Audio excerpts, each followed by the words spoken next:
Hello everyone. आज मैं potatoes stamp बनाने वाली हूँ जो कि फ्लावर्स और लीव्स के शेप्स में होंगे। उसे हम उन स्टेम्प्स को हम पेपर पे प्रिंट करेंगे। तो चलिए आइए स्टार्ट करते हैं। सबसे पहले आपको पोटैटोज़ की ज़रूरत पड़ेगी। आप अपने हिसाब से कम ज़्यादा पोटैटोज़ ले सकते हैं। मुझे यहाँ पे 2 पोटैटोज़ की ज़रूरत पड़ेगी और कटर या फिर पेंसिल कटर का आप यूज़ कर सकते हैं। अब जैसे कि हम पेंसिल कटर और कटर का यूज़ करेंगे तो ध्यान रखिए ये बच्चों से दूर रखिएगा ताकि उनको लगे ना। सबसे पहले हम लोग पोटैटो को अपने डिज़ायर्ड शेप में कट कर लेंगे। ठीक है, आपको जितना छोटा बड़ा चाहिए उतना कट कर लीजिए और अपने लीफ का जो शेप है वो उसके ऊपर ड्रॉ कर लीजिए। अब धीरे धीरे करके साइड का जो पार्ट है, जो अनवांटेड पार्ट है, उसको निकाल लीजिए।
आप देख सकते हैं एक लीफ तैयार हो गई है। ऐसे ही आप बाकी के लीव्स को भी तैयार कर लीजिए। अब मैं सेकेंड लीफ बनाने जा रही हूँ।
मैंने 4 टाइप्स ऑफ लीव्स बनाए हैं।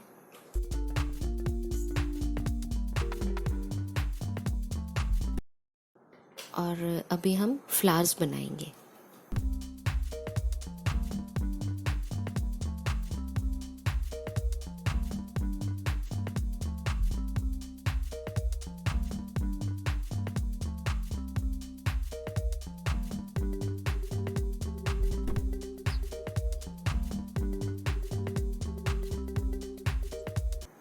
ऐसे मैंने 4 फ्लावर्स भी बनाए हैं। अब हम सिंपल ब्रांचेस ड्रॉ करेंगे ताकि हम फ्लावर्स और लीव्स को प्रिंट कर सकें।